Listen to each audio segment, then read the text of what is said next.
messieurs, dames, amis chers téléspectateurs, amis chers internautes. Je peux dire bonjour ou bonsoir, ça dépend l'heure où vous regardez la vidéo, mais xam ne yéen a ngi seen émission donc Univers Show fii ci Audace TV. Univers Show mu nekk benn concept boo xam ne vous allez découvrir le ténor de la musique sénégalaise, vous allez découvrir les jeunes talents, même les talents cassés. Képp ku nekk ci yoo xam ne ni yaa ngi yëngu ci aar toogal xaar ma te xam ne maa ngi ñëw te damay dal sa kaw ba mu neex. ngeen ci ànd nag le défenseur des jeunes talents Univers Dj Mbaye fii ci biir Audace tey nag ñu def benn déplacement bu am doole ñëw ba Guédiawaye fekk benn champion fekk benn ndaanaan Memphis maa ngi lay nuyu. maa ngi lay fay DJ Mbaye. naka mu. ça va alhamdulilah. tey de. oui tout va bien. mais li nga def dafa doy waar. merci beaucoup. alhamdulilah dama lay bàyyi nga présenté wu. waaw la famille c'est Memphis je vous salue. bonsoir à tout le monde comme bonjour aussi je vous salue. moi c'est Memphis artiste international sénégalais. yeah. Afrique internationale sénégalaise. Oui. Pourquoi? Oui, international sénégalais parce que Memphis, bon, quand on dit africain, je suis africain pur et dur parce que je suis sénégalais d'origine, mais bon, je ne suis pas né ici au Sénégal en fait. Okay. Mais ça vient d'où le nom Memphis? Est-ce que vous pouvez développer Memphis? Ah, Memphis, moi, bon. Memphis dafa nekk tur boo xamante ne nii sama maam moo ma ko jox. moo ma ko doon woowee bi ma nekkee xale. waaye. ok bon sama maam elle est ghanéenne. comme sama yaay tuy aussi. bon sama maam elle est ghanéenne bon accent anglais bi en fait. mënu ci ñàkk quoi. waaw mënu ci ñàkk donc moo andi Memphis bi. ok waaw mais depuis quand la Memphis dugg ci art. bon bi muy dugg ci art bi yàgg naa yàggul. parce que bi ma nekkoon xale nag dama bëggoon musique mais jëmbe laa doon kii en fait bi ma nekkoon xale. bon jëmbe laa doon tëgg affaire yi noonu nag suñuy benn voisin. donc à chaque fois da doon andi ak ay nasaraan ak ay pays différents en fait ay sénégalais ivoiriens tout dana doon ñëw comme ay xaritam nañu daal en fait donc dana doon ñëw di tëgg jëmba. certains moments sax damaa doon tëgg miir dugg fa di tëgg xam nga rek damay dëgg bruit bi rek dugg xam nga. dem ci affaire yi xam nga di tëgg xam nga après si lañ ma adopté nag seen biir ma nekk fa di tëgg ndànk-ndànk bon bi ma ñëw ba yenn âge yi daal si laa naan xaaral rek ma essayé au moins comme dama bëgg musique xaaral rek ma way. loolu doon la wala da nga koo tarbi wala da nga koo jàng wala kenn. waaw bon mun naa wax ni tamit dama ko doon parce que avant tout je suis griot voilà donc doomu géwél laa voilà donc géwél moom xama rek. boo wayee rek da ngaa war a way. soo wayee tamit da ngaa war a way. ca deret jala. voilà mu ngi ko ci deret jala c'est ça. waaye. ok mais parce que par exemple mën naa ne sa benn parent buy way sa maam wala sa papa wala sa yaay bon. waaw sama maam bu jigéen. waaye sama maam bu jigéen da doon waye mais bon xam nga rek waay démb ma ak tay bokkul. voilà donc moom da doon waye rek xam nga rek ci xew ya di waye en fait. mais bi ngay dugg ci musique bi bon yoo xam nga y a des gens yoo xam ne actuellement ñoom bi ñuy dugg ci musique bi. am nañ benn mën naa ne benn koo xam ne seen référence lay doon ci ténor par exemple Youssou Ndour wala benn Baaba Maal. ban référence nga amoon bi ngay dugg ci musique bi. waaw bon et aussi est-ce que bi ngay dugg ci musique bi ñoom parents yi nangu nañ quoi ban ténor nga amoon référence. si bien sûr comme sama papa. sama papa moom il était très content bu muy dégg nii dama def surtout sama premier single. bi ma ko defee nag moom kii wu ko en fait. danoo jékki-jékki rek andi ko single bi. ne ko Memphis sa doom moo way chanson bii nii il était très content. donc si la ma woo mu ne ma bon déglu naa sa kii bi macha allah waaye lu ma lay ñaan rek mooy ak lu mu mën a ci doon daal. del way boo xamante ne au moins day yeete. way boo xamante ne ëllëg au moins dana la mën a dégg fu sori daal waaye. mais ci boobu bi ngay dugg boobu am nga benn référence koo xam ne mën nga teg sa bët ci moom mën a avancer dans la musique. si. ok bon musique moom avant tout. waaye amoon naa au moins idole koo xamante ne au moins mën naa am sax kooku moo tax ma dugg ci musique. y avait un artiste burkinabé ñu koy woo Nick Domi. waaw macha allah kon mën naa ne Memphis dafa dépassé Sénégal dem ba par exemple diaspora bi. mu fa benn idole quoi pourquoi nga tëb la pourquoi nga bàyyi Sénégal dem ba benn par exemple Burkina Faso benn référence. non. da nga xeeb gars yi fii wala. non xeebuma leen parce que y a les champions macha allah. Sénégal moom dëkk aar la waaw yàlla dafa def tamit man fu mu juddoo tamit dëkk aar la ko xam Burkina Faso rek xam ni dëkk aar la. voilà donc tëbuma sax mais bon déjà boo xoolee Burkina Faso moom moo ma gën a jegoon en fait. boo xoolee travers musique bi Jula ak Bambara gi nga xamante ni moom laay daal ci musique bi. bon dinañ ci ñëw. voilà donc Dicton bi moo ma jege actuellement bon jamono boobu noonu en fait. il n'est pas là malheureusement que bon sama idole mais il n'est plus en fait dafa gaañu quoi. léegi mën nañ xam tey Memphis par exemple Memphis mbalaxmaan la Memphis rappeur la wala Memphis day sàmmay mbayaan lan la. waaw mais comme ban nga ciy game carrément. bon musique moom musique la rek lépp musique la parce que musique moom quand on dit la musique tamit en fait sentiment la en fait. waaw mais sentiment la mais bëgg nañ xaar non donc moom men xaar foofu dama lay dagg parce que xam nga dama lay dagg damaa bëgg ñu xam ñun par exemple ñu ne Memphis fii la quoi Memphis est un rappeur mbalaxmaan la dañuy fekk si ñun ci luñ moom wala fan ban nga ci moom quoi wala da nga bëgg def diversité culturelle. oui c'est ça parce que mbalax bi moom bëgg naa ko lool ndax géwél moom xam nga rek boo ko xam rek avant tout mbalax lañ koy xamee loolu mooy sunu musique tradition mooy sunu musique nationale donc ñun amuñu leneen lu dul mbalax vraiment bon juste aussi mënuñ ko bañ en fait voilà mais daa fekk nii rek am na musique mu bëgg tamit parce que du ma bëgg way rek déjà way bi mu kii daal su ma soñoon xam nga ñëpp ñu koy déglu la ñëpp bëgg ko en fait c'est ça moo tax may varier afrobeat bi pourquoi pas rap ci biir ak mbalax bi yëpp xaar li ñu daal ci yëpp boor bu ne en fait. mais est-ce que mën nañ xam te par exemple si tu as un manager. non Memphis amagul manager parce que amaguma manager parce que bon actuellement nii moom dëgg fa yàlla y a des gens qui sont là actuellement nii bëgg nañu au moins doon sama manager. yow yaa bëggul. bëgg naa ko sax mais bon manager ma bëgg mais manager boo xamante ne au moins vision dafa dépassé en fait. dépassé quoi. maanaam génn pas Sénégal génn fu ne partout dans le monde donc boobu manager laa bëgg donc su ma amee koo xamante ne daal wóolu nga sa bopp pour au moins engager loolu rek mën ngaa ñëw ñu ànd liggéey quoi parce que dañoo bëgg a teg suñu tànk fu ne c'est ça. pourquoi pas ëllëg ñu ne par exemple Memphis Bercy wala Memphis beneen feneen fu Sénégal avant loolu grand théâtre doog a jàll Bercy pourquoi pas loolu. si bien sûr. lépp rek ma teg ko ci wàllu management bi quoi. si bien sûr bëgg nañ ko parce que musique bi ñuy def wóol nañ ko musique bi ñuy def dafa nekk musique boo xamante ne ni moom mën nañ ko déglu fu ne muy fii ci Farafina comme ni ñu ko waxee Africa Europe Asie partout dans le monde mën nañ ko déglu donc c'est possible en fait mën nañ ko yóbbu fu ne. sa relation ak sa waa koñ. Memphis ak waa Guédiawaye. Memphis ak Baye Sall.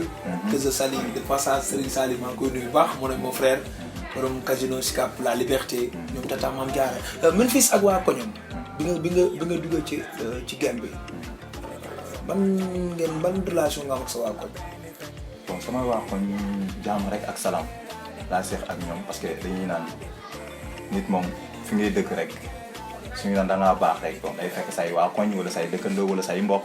bon samay mbokk moom samay waa koñ moom macha allah amuñu benn problème ku mel ni Baye Sall mon ami mon frère. maa ngi koy saluer de passage bon c'est un real man en fait ku baax la sama frère la en fait nekkul sax xarit Baye Sall c'est mon petit frère. voilà donc bëgg na ma bëgg ko macha allah. donc dama koy ñaanal rek gudd fan ak wér gu yaram vraiment. Baye moom est-ce que par exemple ñoom mos nañ la jàppale ci benn soutenir boo xam ne benn soutien boo xam day ñëw ci day jóge ci ñoom ñëw wala mu jóge ci benn autorité ñëw ci Memphis muy ay œuvre am muy ay concert am est-ce que Memphis par exemple mos na tëgg benn concert wala Memphis mos na woote loo xam ne tey waa koñ dañuy ñëw wala ñu apporter ko benn soutien wala benn autorité comme politique comme foo les gars. non bon amaguñu Memphis amagul boobu. mais bon. mosoo organiser concert. non gënuguma parce que fi mu toll nii instant damaa nekk di liggéey di denc. voilà donc déjà souvent damay dégg benn artiste nekk Côte d'Ivoire mu koy doon wax keroog c'est très important il faut sama mbokk artistes yi bàyyi ci xel bu baax. doo gën benn singer rek ngeen a jiw kaay jàppale ma da ngay fexe au moins yore sa propre moyen xam nga di ci kii daal maanaam. donc pour moi c'est le travail qui paye parce que bu fekkee ni da ngaa nekk di job xam nga. que ça soit nga denc ko wala que ça soit nga job boo xamante ni macha allah nga enchaîner ko donc ñooy ngay tudd yëpp mën nañ la fekk si. c'est-à-dire dafa am benn concept boo xam ne ni tey li tax ma gën la pousser foofu parce que yow da nga man da ngay job di denc quoi. dafa am benn concept bu booy jël benn 3 mois bu ne ñu bëgg a génne benn titre boo xam ne ni moom mën naa ne dañ koy génne yàkkamti ko ba nga xam ne peut-être production bi du am doole harmonie bi du am doole du am punch est-ce que nekkulee foofu ngay xalaatee moo tax ngay bëgg a toog jël sa temps doo ko mën a joxe say titre pour bu génnee mën a am benn ampleur. waaw si parce que loolu tamit ma lay wax noonu du ñëpp lay jig en fait parce que musique moom dafa nekk loo xamante ne nii yenn yi ñu ngi way maanaam tendance bi la ñuy xoolee ñii ñu ngi way côté tendance bi ñii nag dañuy way pour au moins musique la ñuy def parole bi dañ ciy sóoraale même bu fekkee da nga koo denc lu mu yàgg-yàgg saa yi soo ko génnee rek mun na def boom en fait est-ce que comprendre nga mais bu fekkee ni da ngay way boo xam ne par exemple pour été bi la été 2022 été 2023 bu ñëwee bon sa musique mun na bañ am valeur. voilà donc looloo tax nag ma wóolu sama bopp ci liggéey di denc wóolu naa sama bopp en fait ci ay côté texte bi ay côté musicalement bi tout est original comme ça saa yi su génnee rek au moins que ça soit 2030 su génnee rek macha allah nit ñi dinañ ko mën a consommer quoi. vous avez combien de titres. depuis sa entrée ci kii. bon titre bi nga xam ne te ba nii nag waxagoo ma ban année quoi c'est-à-dire ban année carrément lañ mën a jàpp ne Memphis dugg na ko ci musique bi quoi ban année man dama bëgg di jàpp année bi quoi. si bon man maa ngi commencé 2018 laa commencé. 2018 maa def sama premier single. yàggul ah. waaye yàggul non yàggul. engagé bi may engagé en fait yàggul. bon yàggul tamit mënu naa génn rek naan waa xaaral ma def lii génn affaire yi noonu mais. damaa génn def sama premier pas bi ma def premier pas bi nag laa toog xaara j'ai commencé date boobu moom foo ma bàyyi ci xel 2018 damay liggéey di denc parce que musique loolu lu soxla mais doo ñëw rek nga génne et en plus comme déjà yaa ngi may laaj manager ak leneen loo xamante ne nii war naa ko am ba pare. donc combien de titres actuellement. bon actuellement depuis 2018 yii nga xamante ne ñoo jot a génn 4 titres moo génn gum. voilà 4 titres laa génn gum mais les autres sont dans le studio actuellement. mën nañu xam sous-titres yi tur yi quoi. si tur yi par exemple. 4 titres benn bu ci ne ñu ko renommé. si solidarité génn na actuellement mu ngi ci YouTube bi ci sama page bi. voilà donc solidarité mu ngi ci YouTube bi Jarabi mu ngi ci YouTube bi ak am na chanson bi ma defoon ci équipe nationale.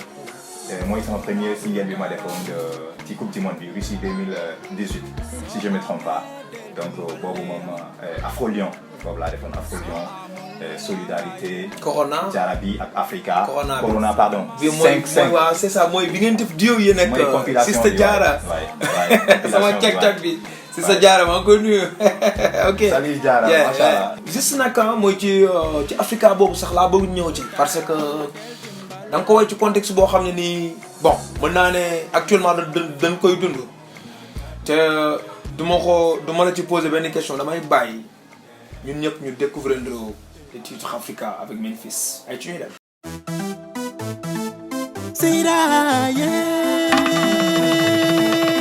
Wake up Africa.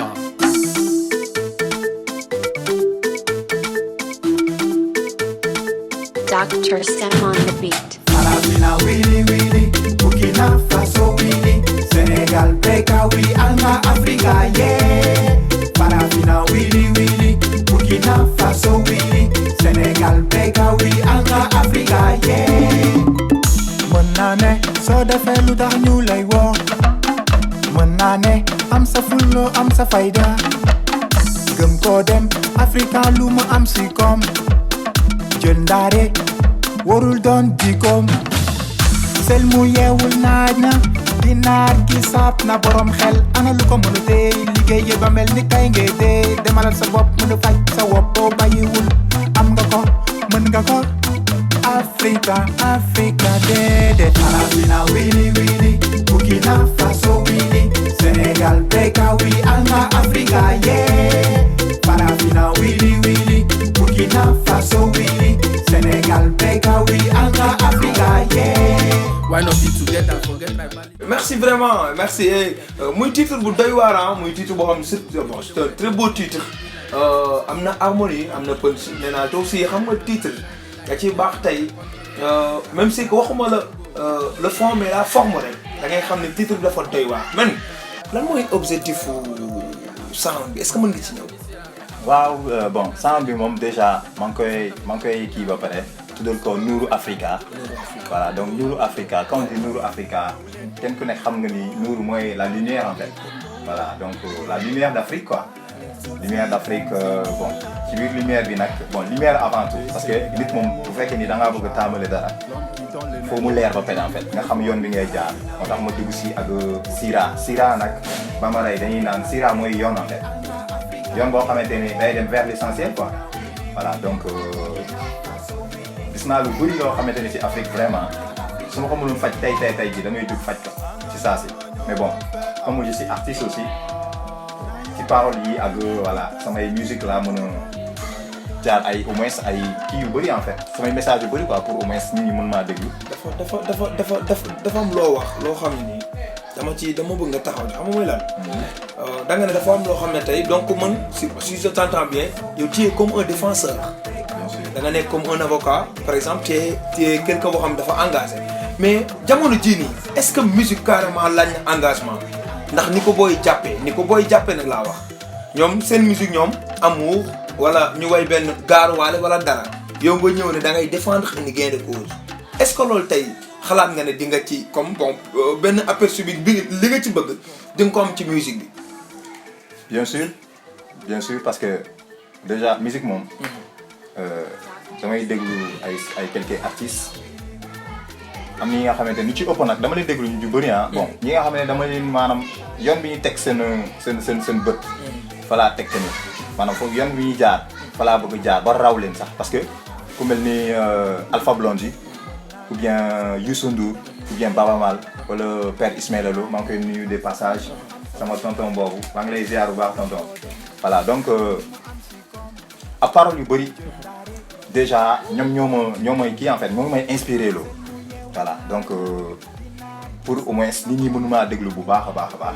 te aussi boo dégloo musique bu baax a baax danoo dem ba ci biir xool ne amul yemoo ci wolof bi seulement.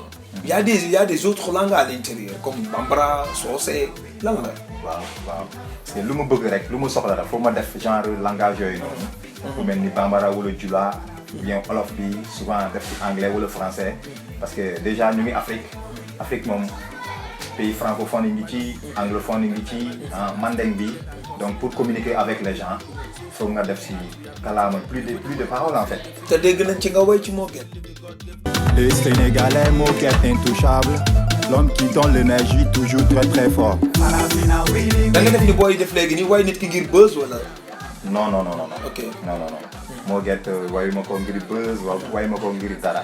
déjà Mo Gates personnellement man xaw ma maanaam musuma gisante ak moom musuma daje ak moom fenn musuma koo gis nii ay jëfam laay dégg di ko gëstu xam nga ak maanaam lu baax yi nga xamante ne daa nekk di ko def déjà parce que man mënuma chanter Nourou Africa ba pare lumière de l'Afrique ñu soxla ay ku mel ni Mo Gates ay jeunes yoo xamante ne au moins dañoo teg seen bët fu sori comprendre nga donc liggéey ngir seen continent liggéey ngir seen la jeunesse africain comprendre nga ay étudiants yu bëri macha allah gis naa leen mu jàppale leen jàppale boo xamante ne lu am solo la donc yooyu laa gis mu nekk loo xamante ne lu ma neex en fait parce que su ma soñoon tamit ëllëg su ma yàlla mayee noonu laay dund en fait quoi. men gëm na buzz.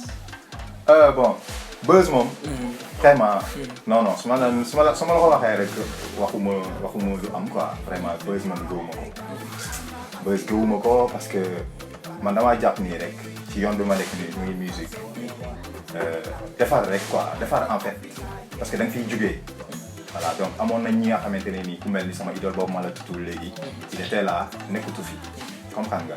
donc artiste booy liggéey rek na nga liggéey bu am solo. nit ñi consommé wu ko mu doon consommation boo xamante ne maanaam bu jaar yoon lay nekk en fait mais quand da ngay andi buzz parce que buzz déjà day yàq carrière kii artiste.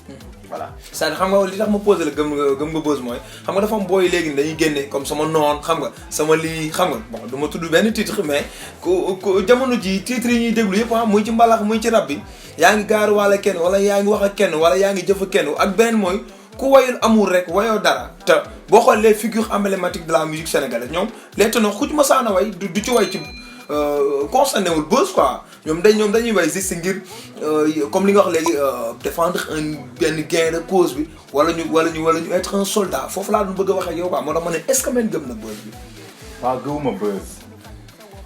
gëwuma buzz nag parce que yi ngay wax noonu am na solo.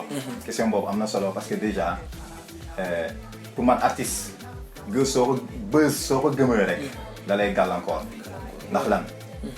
musique man damaa jàppoon ne musique dafa nekk loo xamante ne nii boo ci nekkee da ngay fexe au moins sa futur xale yi nga xam ne ñu ngi ñëw sa gannaaw ñu xam au moins valeur bi maanaam valeur bi nga joxoon musique ak gëdd bi nga ko joxoon comprendre lu ma lay est-ce que loolu boo gëmal buzz rek loolu day dem ba dootoo ko mënu liggéey est-ce que comprendre nga da ngay dem ba léegi yow da ngay liggéey sa bopp rek moo la tax a jóg alors que musique du loolu musique da ngay liggéey pour au moins futur ñi nga xam ne ñu ngi ñëw sa ginnaaw xale yi nga xam ne ñu ngi ñëw comprendre nga la est-ce que dañuy mënu teg seen bët au moins ci lii nga xamante ni moom nga jot a liggéey mën na mel ni yow en fait est-ce que comprendre nga parce que boo dégg ni idole rek idole bi am na loo xamante ni au moins sax ko def lu baax moo tax gars yi ñu ngi naan diw sama idole la damay jéemee xam nga topp ci tànkam voilà c'est ça quoi buzz mooy andi par exemple naa am sama oto di dawal man kese xam nga oto bi ma am par exemple fii oto bii laa am su ma génnee amul kenn koo xamante ne am na oto mu mel noonu est-ce que comprendre lu ma la wax léegi nag bu fekkee yow da nga gëm buzz yooyu yëpp da lay sonal alors que suñu société bi ak suñu Afrique yi nga xamante ni maanaam moom laa teg sama lépp en fait voilà déjà da am na oto am na kër booy dëkk ak sa njaboot ak sa soxna comprendre lu ma la est-ce que voilà léegi nag loolu du ñu arrangé ñun les africains benn africain bu nekk au moins da nga war a nekk nit boo xamante ne ni nit ku am solo lay nekk parce que ñun dañoo am culture et puis africain dafa gëm boppam macha allah donc bu fekkee da ngay def yéen yi rek da ngay gaaw daan quoi doo am njëriñ ci Afrique voilà pour man loo def rek da nga war a produire yeneen ak yeneen fii ci Afrique loolu moo am solo mais bu fekkee da ngaa jël buzz teg ko sa kii rek da lay tere nga liggéey bu jaar yoon et déjà yaa ngi ni da nga apprécier Africa donc bu fekkee da nga gëm buzz yooyu yëpp duma ko kii en fait du ma mën a egg quoi c'est ça man mën naa ne men dafa osé men da nga osé aussi men dafa teg bëtam foo xam ne tey mën naa ne du ma ne kaane sénégalais mais boo xoolee ngan ponkal yi nga xam ne ñoo nekk biir Amérique comme en parlant de musique ku ci nekk am nga sa marque bopp mais dama dégg na Memphis dafa am marque bopp t-shirt wala cap dëgg la c'est vrai waay ñëwal bon marque bi moom ñu ngi macha allah daaw defoon nañu ci ay exemplaires maanaam ay quelques kii macha allah taxawul mooy sunu marque Mentron bi mu ngi ñëw si yoon bi yoon incha allah États-Unis lañ ko bëgg a liggéey incha allah Mentron waa Mentron c'est-à-dire Mentron ba mu ngi signifie un seul homme waaw loolu mooy Mentron quoi damay jël anglais bi boole ko ak bambara bi c'est ça donc damay gis ni souvent gars yi dañuy jël par exemple benn affaire rek tuddal ko en anglais pour ma bañ au moins bàyyi fii benn kàllaama boo xamante ni ça vient d'ici ça vient de l'Afrique donc moo tax ma boole Mentron anglais bi ak bambara bi quoi voilà Mentron mooy maanaam un seul homme en fait. bu génnee kon maa ngi xaar sama wàll. incha allah en parlant de projet. waaw na gars yi en parlant de projet. peut-être vous avez quelque chose. yaa nga projet bi lan la. waaw bon projet bi moom mooy yow musique africain comme suñu papa yi ni ñu ko defee rek papa yu Ismaël Lo Alpha Blondy ak sama idole bi nga xamante ni macha allah moom moo tax may def musique mooy Nick Domi macha allah maa ngi koy ñaanal rek yàlla xaaral ko àjjana vraiment bon lu ma gën a métti nag jotuma koo gis mais bon projet yi daal yóbbu musique africain fu sori et en plus tamit di def lu bëri en fait ndax duñu bàyyi dara si ginnaaw lépp yi nga xamante ni maanaam mooy sunu tradition muy instrument traditionnel muy instrument boo xam ne ba ci yére tout donc dañu bëggoon lépp au moins mu gën a am valeur xam naa yombul nag ak sama génération bi parce que ñii di way jëm fee ñii di way pour ay tendances yooyu noonu mais nous on est prêt incha allah pour def lu doy waar macha allah. mais xam nga maa ngi naan projet bi mais projet bi comme ni nga ko waxee da ngay xaar gars yi ñëw da ngay xaar gars yi jàppale la da ngay xaar gars yi jël moo jox la wala. bon waaw mais xam nga jël moo ni jox ko nit moom bala nga koo def day fekkee au moins mu doon koo xamante ne au moins il est engagé gëm na boppam am na fu mu teg bëtam tu vois bon gars yi ñooy gisé rek bu fekkee ni dañoo nekk ci liggéey di def lu am solo di liggéey bu rafet en fait liggéey boo xamante ne au moins su ko gis rek xam ne kii liggéeykat la yaakaar nañ dinañ ñëw maa ngi leen xaaral tamit ah voilà suy ñëw rek au moins. parce que man dégg naa ñu ne ma même tey bu yoroon 1 milliard. sañ ñu ko jël xëpp ko ci projet ndax li nga bëgg aar. bien sûr vraiment lu bëri teg nañ suñu bët ci ay affaires yu bëri yoo xamante ne daal macha allah gëm naa ni moom lu ñu bëgg incha allah suñ ko ci defee rek ci suñu musique bi ak tradition bi tout bon gars yi danañ màbb daal danay ñëw incha allah. découvrir Afrique découvrir musique sénégalaise découvrir musique africaine et tout quoi. bon man ça me dit que ne bon si tu as le talent t'as pas besoin de faire la guerre donc boo xam nga dama naan talent ak buzz du benn man loolu à chaque fois talent day nekk ci nit talent day sax coow nga juddaaleeg moom wala nga màggeeg moom kooku du mës a deñ looloo daloon ay ñoom nongoloo ay con balago sekk ñi nga xam ne bu ñu mësaana way gaam ak accord la buzz nag day jékki-jékki ñëw coow dem tey nag ñu dalanoon daanaan bu doy waar mën naa ne ñun ñëpp jàng nañ yéen ñi seetaan jàng ngeen muy internet yi téléspectateurs yi namoon nañ leen bu baax a baax bi ne nekkoon seen premier numéro Univers Show lan ngay wax waa Audace TV. waaw Audace TV moom macha allah très content de vous di la nuyu yow DJ le grand DJ macha allah. le petit voilà le grand DJ parce que day laaxatu moom macha allah. maa ngi doog a jàkkaarloo ak yow ak kay vraiment je suis très content yàgg naa la dégg nag mais maa ngi lay doog a gis tey jii vraiment je suis très content da nga mën li ngay def. Voilà, donc di inviter les positifs parce que man samay fans ils sont tous des positifs en fait. Voilà, donc man awma fans négatifs fii Burkina Faso, Abidjan, Ghana, partout machallah. Donc di woo ñëpp ñu ñëw abonné ci si Audace TV parce que dafa nekk chaîne boo xamante ni machallah mu ngi ñëw si yoon bi.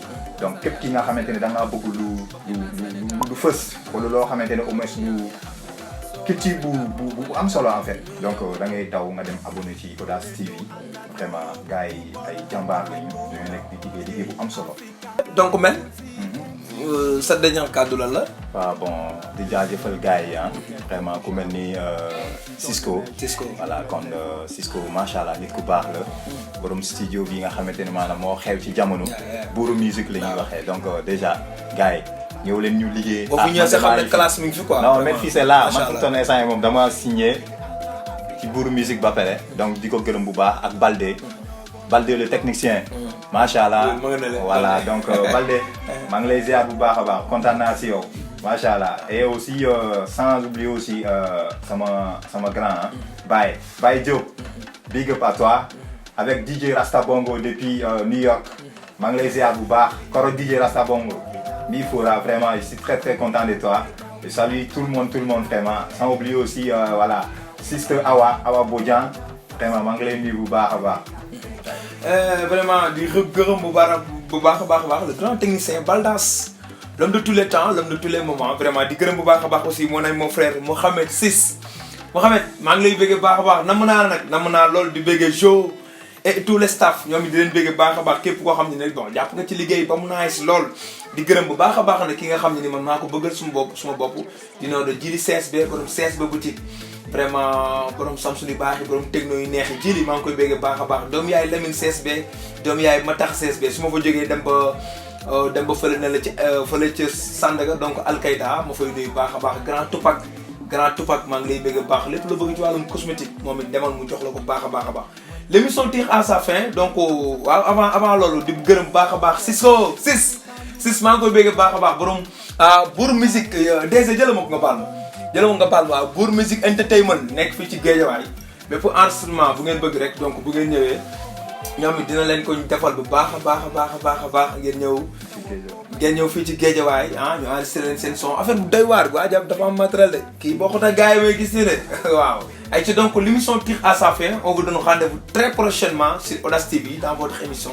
Univers Show.